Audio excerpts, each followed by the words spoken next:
அந்த பந்தில் அந்த மிஸ்டேக்கை பண்ணாமல் இருந்திருந்தா மேபி பாகிஸ்தானுக்கான மேட்சாக இது மாறி இருக்கலாம்.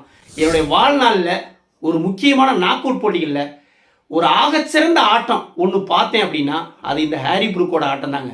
இந்த தொடரில் ஒரே ஒருத்தரோட பேட்டிங்கை நம்பி மட்டும் கலந்து கொண்ட அணி எதுன்னு பார்த்தா அது பாகிஸ்தான் மட்டும்தாங்க. மனுஷன் நெருப்பாக போடுறாங்க.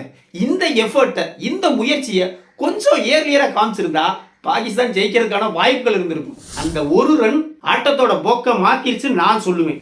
அணைய போற நேரத்தில் பிரகாசமா எரியுது அப்படின்னு சொல்லுவாங்கல்ல, அந்த மாதிரி கடைசியா உயிர் பிரிய போற நேரத்தில் ஒரு புத்துணர்ச்சி கிடைச்சா எப்படி இருக்கும்?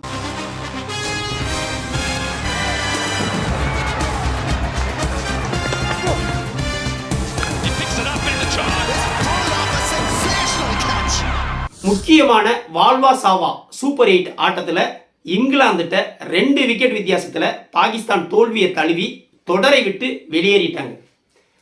டாஸ் வின் பண்ணி பாகிஸ்தான் பேட்டிங் எடுத்தாங்க. பாகிஸ்தானுக்கு சயூம் அயூப்பும் ஃபர்கானும் ஓப்பனிங் இறங்குறாங்க. சயூம் அயூப்பை பொறுத்த வரைக்கும் டோட்டல் வேஸ்ட்டுங்க. அதிரடியாக ஆட வேண்டிதான். அதுக்காக கண்ணை மூடிக்கிட்டு எல்லா பாலையும் அடிக்கணும்னு நினச்சா எப்படி? இந்த தொடர் முழுவதுமே சயூம் அயூப் வந்து பெரிய ஸ்கோர் அடிக்கவே இல்லை. சிங்கிள் டிஜிட்லேயே அவுட் ஆகி போயிடுறாப்புல. அடுத்ததா சல்மான் அலி ஆகா. என்னை கேட்டால் டீமில் ஒன்றுக்குமே உதவாத ஒரு ஆள் இருக்காப்புல அப்படின்னா அது இந்த சல்மான் அலி ஆகாதாங்க. கேப்டனுக்குரிய எந்த ஒரு தகுதியுமே இந்த ஆள்கிட்ட இல்லை. எப்படிப்பட்ட மேட்ச் இது? இந்த போட்டியில் ஜெயிச்சா தான் அடுத்த சுற்றுக்கு போக முடியும். தோத்தா வெளியேற வேண்டிய துர்பாக்கிய நிலை. எப்படி நீ ஆடணும், உன்னுடைய பொறுப்பை உணர்ந்து எப்படிப்பட்ட கேமை காட்டணும், அந்த இதே இல்லைங்க. பாட்டுக்கு வந்து ஃபஸ்ட்டு பால்ல இருந்தே ஏதோ இந்த ஸ்ட்ரீட் கிரிக்கெட்டில் ஆடுவாங்கல்ல, வந்த உடனே பேட்டை பிடிச்சி அப்படி இப்படின்னு அடிப்பாங்க, அவுட் ஆகி போயிடுவாங்க. அது மாதிரி ஆடுறாங்க. 5 ரனில் அவன் பாட்டுக்கு தூக்கி அடித்து கேட்சை கொடுத்துட்டு அவுட் ஆகி போகிறான். அதன் பிறகு இறங்குறது வந்து பாபர் அசாம். பாபர் அசாமுக்கு வந்து வந்த உடனே பேட்டில் வந்து பால் மீட் ஆச்சு. வந்தோடனே 2 பவுண்டரி அசால்ட்டாக அடித்தாப்புல. இன்றைக்கி பாபர் அசாமோட நாளாக தான் இருக்க போகுது அப்படின்னு நான் நினச்சேன். ஏன்னா இங்கிலாந்துக்கு எதிராக ரெக்கார்டு வச்சிருக்கிறது இந்த பாபர் அசாம். T20 போட்டிகளில் இங்கிலாந்துக்கு எதிராக அதிக ரன்கள் அடித்தது இந்த பாபர் அசாம் தான். விராட் கோலியே 2வது இடத்துல தான் இருக்காப்புல. பாபர் அசாமுக்கு நல்லா மீட் ஆச்சு. ஆனாலும் பெரிய ஸ்கோர் எடுத்துகிட்டு போக முடியாமல் ஓவர் 10 ஓவரில் ஷார்ட் அடிக்கணும்னு ஆசைப்பட்டு குச்சியை விட்டுறாப்புல. பாபர் அசாமும் அவுட்டு. அடுத்ததான் ஃபகர் ஜமான் உள்ளே இறங்குறாப்புல. ஃபகர் ஜமான் ஒரு அதிரடி பிளேயர். ரொம்ப எக்ஸ்பெக்டேஷன் ஃபகர் ஜமான் மேலே இருந்தது. வந்து மொதல் ஓவர் திணறினாலும் அடுத்த ஓவரில் ஒரு மெகா சிக்ஸரோட இன்னிங்ஸை ஆரம்பிக்கிறாப்புல. சரி, ஃபகர் ஜமானுக்கு சூடு பிடிச்சிருச்சு அப்படின்னு பாகிஸ்தான் ரசிகர்லாம் நிமிந்து உட்கார்ந்தாங்க. ஆனாலும் ஃபகர் ஜமானாலையும் பெரிய ஸ்கோர் அடிக்க முடியலை. 14வது ஓவரில் ஒரு சிக்ஸர் ஒரு 4 அடித்து ரஷீத், ஆடில் ரஷீத் ஓவரில் ஒரு ஹூக்லியை கணிக்காமல் 6 அடிக்கணும்னு ஆசைப்பட்டு கேட்சை கொடுத்து அவுட் ஆகிடுறாப்புல. ஆனால் அந்த 14வது ஓவரில் 14 ரன்கள் பாகிஸ்தான் அணிக்கு வருது. அந்த 14வது ஓவர் தான் பாகிஸ்தான் அணிக்கு அதிக ஸ்கோர் வர ஆரம்பிக்குது. அடுத்த ஓவரில் ஃபர்கான் நல்லா ஆடிக்கிட்டு இருந்த ஃபர்கான் ஓவர் 10 வீசின பந்தில் ஃபஸ்ட்டு பந்தில் 6 அடிக்க மனுஷன். அடுத்த பந்தில் ஆஃபில் 4. அடுத்த பந்தும் அடிக்க ஆசைப்பட்டு அவுட் ஆகிட்டாப்புலங்க. என்னை கேட்டால் எவ்வளோ பெரிய பேட்ஸ்மேனாக இருந்தாலும் கண்டினியூவாக ஹிட் பண்ணக்கூடாது. ஏதாவது ஒரு பால் மாட்டிடும். ஏன்னா பவுலரும் வந்து ஓரளவு யோசிச்சு போடுவான்ல. அந்த ஓவர் 10 போட்ட அந்த பால் ஸ்லோ பந்தா ஏர்க்கர் மாதிரி போட்டு விட்டுருவான். லெக்கில் இது பண்ணி ஃப்ளிக் பண்ணி அடிக்க ஆசைப்படுவாப்புல.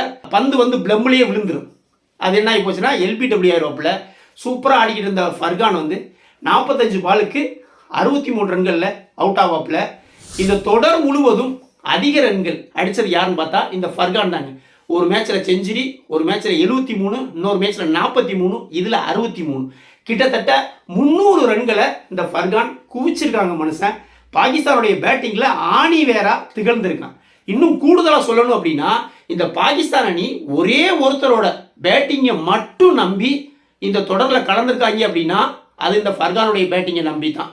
அந்த ஓவரில் ஃபர்கான் அவுட் ஆனாலும் 16 ரன்கள் அந்த ஓவரில் வந்திருந்தது.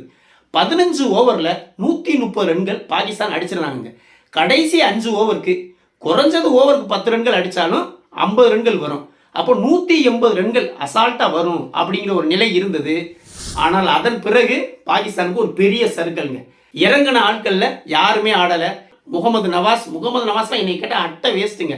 என்னங்க பேட்டிங் ஆடுறான்? கடைசி நேரத்தில் நின்று அடித்து கொடுத்து ரன்னை பூஸ்டப் பண்ணி விட்டு போக வேணாமா? நீ பெரிய ஷாட் ஆடாட்டாலும் கடைசி வரைக்கும் நின்று ஓரளவு கௌரவமான ஸ்கோரை எடுத்து கொடுத்துட்டு போக வேணாமா? வந்தோம் போனோம் வந்தோடனே எல்லாம் அவுட் ஆகி போயிட்டாங்க. சதாப் கானை தவிர கடைசி 5 ஓவருக்கு வெறும் 34 ரன்கள் மட்டும்தாங்க. 5 விக்கெட்டுகளை இழப்பாங்க. அதுவும் சதாப் கான் ஓரளவு ஆடுனதுனால அந்த ஸ்கோர் வந்தது. 11 பாலுக்கு 23 ரன்கள் அடிப்பாப்புல. கடைசியில் 164 ரன்களை பாகிஸ்தான் எடுப்பாங்க. இதை தொடர்ந்து இங்கிலாந்து இறங்கினாங்க. இங்கிலாந்துக்கு ஃபர்ஸ்ட் பாலே பில் சால்ட் கோல்டன் டக்குங்க, அசத்துவாங்க மனுஷன். யாரு? பவுலர் ஷாகின் ஷா அஃப்ரிடி. ஃபர்ஸ்ட் பாலே கோல்டன் டக்கில் பில் சால்ட்டை எடுத்து கொடுப்பான் மனுஷன். அப்படி பாகிஸ்தான் ரசிகர்களாக கரவசம் பண்ண ஆரம்பிச்சிட்டாங்க. அது மொதல் பாலே விக்கெட்டா, இன்னைக்கு நம்ம தாண்டா ஜெயிக்க போகிறோம் அப்படின்னு சொல்லி. அதுக்கு அடுத்த ஓவரில் பட்லரை தூக்கி விடுவான் மனுஷன். யார்? ஷாகின் ஷா அஃப்ரிடியோட 2வது ஓவரில். அதுக்கு அடுத்த ஓவரில் பேத்தலை தூக்கி விடுவான் ஷாகின் ஷா அஃப்ரிடி. கலக்கி விட்டாங்க. மொத்தம் 3 ஓவரில் 3 விக்கெட் எடுத்து விட்டாங்க. யாராரு? பில் சால்ட்டு, பட்லரு, பேத்தல் 3 பேர்த்தையும் கழட்டி விட்டாப்புல ஷாகின் ஷா அஃப்ரிடி. பாகிஸ்தான் ரசிகர்லாம் கொண்டாட்டம் ஆயிட்டாங்க. பவர் பிளேயரே 3 முக்கியமான விக்கெட்டுகள் போயிடுச்சுங்க இங்கிலாந்துக்கு. அவ்வளோதான், இங்கிலாந்து சோழி முடிஞ்சிருச்சு அப்படின்னு சொல்லி நினச்சாங்க. ஆனால் எதிரில் ஒருத்தன் ஆடிக்கிட்டு இருந்தான், ஹாரி ப்ரூக், இங்கிலாந்து அணியோட கேப்டன். என்னுடைய வாழ்நாளில் ஒரு முக்கியமான நாக் அவுட் போட்டிகளில் ஒரு ஆகச்சிறந்த ஆட்டம் ஒன்று பார்த்தேன் அப்படின்னா அது இந்த ஹாரி ப்ரூக்கோட ஆட்டம் தாங்க. மனுஷன் என்ன மாதிரி ஆடுறாங்க, எதை பற்றியும் கவலைப்படலை. ஒரு பக்கம் விக்கெட்டு போய்கிட்டே இருக்கு, அதை பற்றிலாம் பாதரே பண்ணலை. என்னோட ஆட்டம் என்ன, அதை நான் ஆடுவேன், இங்கிலாந்தை ஜெயிக்க வைப்பேன். ஒரு சைடு போடுற பவுலர்களை எல்லாம் துவச்சி எடுத்துட்டாங்க. விக்கெட் ஒரு பக்கம் போய்கிட்டே இருக்கு, அதை பற்றி கவலைப்படவே இல்லை. ஹாரி ப்ரூக்கும் சாம் கரனும் ஒரு சின்ன பார்ட்னர்ஷிப் போடுறாங்க. அதன் பிறகு ஹாரி ப்ரூக்கும் வில் ஜாக்கும் ஒரு பார்ட்னர்ஷிப் போடுறாங்க.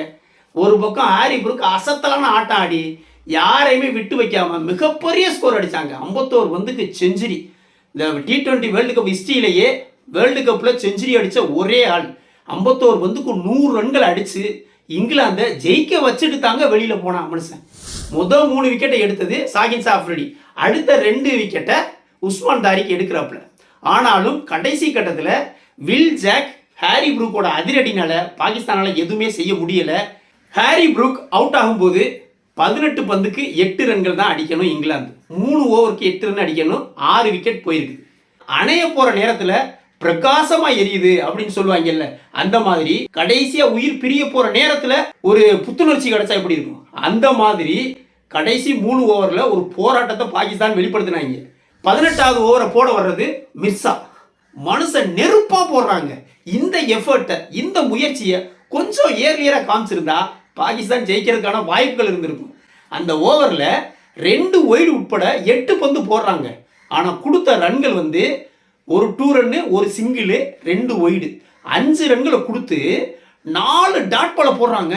அப்படி ஸ்டெம் டு பால் போட்டு யார் நிற்கிறது யாருன்னு பார்த்தா வில் ஜாக்ஸ் நிற்கிறான். வில் ஜாக்ஸை அடிக்க விடாமல் 4 டாட் பால் தொடர்ச்சியாக போடுறாங்க. அந்த ஓவரில் 5 ரன் போகுது. கடைசி 2 ஓவருக்கு 5 ரன்கள் அடிக்கணுங்க.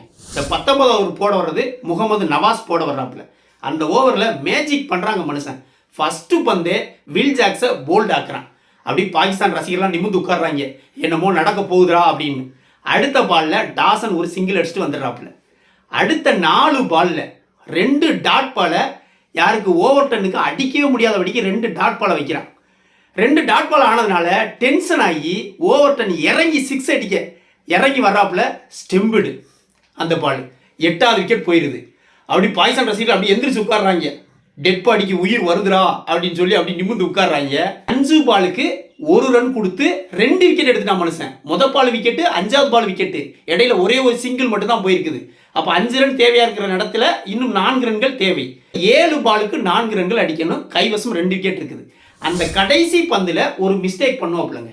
என்னை கேட்டால் அந்த பந்தில் அந்த மிஸ்டேக்கை பண்ணாமல் இருந்திருந்தா மேபி பாகிஸ்தானுக்கான மேட்சாக இது மாறி இருக்கலாம். அந்த கடைசி பாலில் சோப்ரா ஆர்ச்சர் ஸ்ட்ரைட்டில் இப்படி தட்டுவாங்க. நேர ஸ்டிக்கை ஒட்டி நேராக போகும் பந்து. ஆனால் வந்து ரன்னர் வந்து பக்கத்தில் நிற்பான். ஈஸியாக பிடிக்கக்கூடிய பால் தான். முகமது நவாஸ் அப்படி வந்து பாலை ரீச் பண்ணிடுவாப்புல. பந்தை விட்டுருவாங்க. இடையில அந்த ரன்னர் கொஞ்சம் டிஸ்டர்ப் பண்ணுவான். பந்தை விட்டால் அதில் சிங்கிள் போயிருங்க. அந்த 1 ரன் ஆட்டத்தோட போக்கை மாற்றிருச்சுன்னு நான் சொல்லுவேன். அந்த 1 ரன் போனதுனால 4 ரன் அடிக்க வேண்டியிருந்தது. கடைசி ஓவருக்கு 3 ரன் அடிக்கணும்னு ஆயிடுச்சு. சோப்ரா ஆர்ச்சர் அந்த சிங்கிள்னால பேட்டிங் முனைக்கு வந்துடுவான். இப்போ அந்த சிங்கிள் போகலை அப்படின்னா கடைசி ஓவருக்கு 4 அடிக்கணும். சோப்ரா ஆர்ச்சர் வந்து ரன்னர் எண்டில் வந்திருப்பான். சோப்ரா ஆர்ச்சர்கிட்ட இருக்கிற அனுபவம் டாசன்ட்ட கிடையாது. கடைசி ஓவரில் டாசனை வச்சு அமைக்கிருக்கலாம், 4 ரன் அடிக்கணும் அப்படிங்கிற ஒரு சூழ்நிலை வந்திருக்கும். அந்த ஒரு ரன் விட்டதுனால இது எல்லாமே மாறி போச்சு. கடைசி ஓவரில் 3 ரன் அடிக்கணும். ஃபேஸ் பண்ணுறது சோப்ரா ஆர்ச்சர். பந்தை யார்கிட்ட கொடுக்க போகிறாங்க அப்படின்னு நினச்சா மிர்சா எடுத்துகிட்டு வராப்புல. இந்த இடத்துல சல்மான் அலி ஆகாவுக்கு பதிலாக MS தோனி இருந்திருந்தா மேட்சை கன்ஃபார்ம் அடித்து சொல்கிற மாற்றிருப்பாங்க. தோனி யோசிப்பாப்புல. ஏன்னா டெய்லண்டரை பொறுத்த வரைக்கும் நீங்கள் ஃபாஸ்ட் பவுலிங் போட்டிங்க அப்படின்னா பேட்டில் எப்படினாலும் தட்டிடுவாங்க. எட்ஜ் ஆகி 4 போக வாய்ப்பு இருக்குது. ஏதாவது ஒரு பால் டக்குன்னு ஷார்ட் அடிச்சிட்டாங்கன்னு சொன்னால் வெளியில் போக வாய்ப்பு இருக்குது. ஆனால் ஸ்பின்னை அப்படி நீங்கள் ஆட முடியாது. ஸ்பின்னை போட்டு தோனியாக இருந்திருந்தா எவனையாவது ஸ்பின்னை போட வச்சு அமுக்கி மேட்சை ஜெயிச்சிருப்பான், இல்லை ட்ராப் பண்ணியிருப்பான். அந்த அளவுக்கு MS தோனி பண்ணியிருப்பாப்புல. ஆனால் நம்மளால் இருக்கிற இங்கே சல்மான் அலி ஆகாவாச்சே கடைசி ஓவரை ஃபாஸ்ட் பவுலிங் கொடுக்குறாங்க. நான் அப்போவே தப்பு பண்ணிட்டாங்கன்னு நினச்சேன். யாராவது ஸ்பின்னருக்கு தான் கொடுக்கணும்னு நினச்சேன். சதாப் கானுக்கு சயூம் ஐப்புக்கெலாம் இருக்குது, யாருக்காவது ஒரு ஆளுக்கு கொடுப்பாங்கன்னு நினச்சேன். ஆனால் ஃபாஸ்ட்டு கொடுத்துட்டாப்புல. மொதல் ஓவர் ஓடி வந்து போடுறாப்புல. ஃபஸ்ட்டு பாலே டப்புன்னு தூக்கி அடிச்சிடறான். 4 பவுண்டரி போயிடுது. 19.1 ஓவர்களில் 8 விக்கெட்டை இழந்து 2 விக்கெட் வித்தியாசத்தில் ஒரு பரபரப்பான ஒரு த்ரில் வெற்றியை இங்கிலாந்து பெற்று செமிஃபைனல் வாய்ப்பை உறுதி செய்கிறாங்க. பாகிஸ்தான் தோல்வியை தழுவி தொடரை விட்டு வெளியேறிட்டாங்க. பாகிஸ்தானுக்கான வாய்ப்பு இருக்கா அப்படின்னு கேட்டால் 99.9% கிடையாது. 0.1% எப்படி இருக்குது அப்படிங்கிறத அடுத்த வீடியோவில் நான் சொல்கிறேன். இந்த போட்டியை பற்றி உங்களுடைய அபிப்பிராயம் என்ன அப்படிங்கிறத பின்னூட்டங்களில் சொல்லுங்கள். வீடியோ பிடிச்சிருந்தா லைக் கமெண்ட் பண்ணுங்கள். குறிப்பாக சப்ஸ்கிரைப் பண்ணுங்கள். மற்றும் ஒரு வீடியோவில் சந்திப்போம். நன்றி.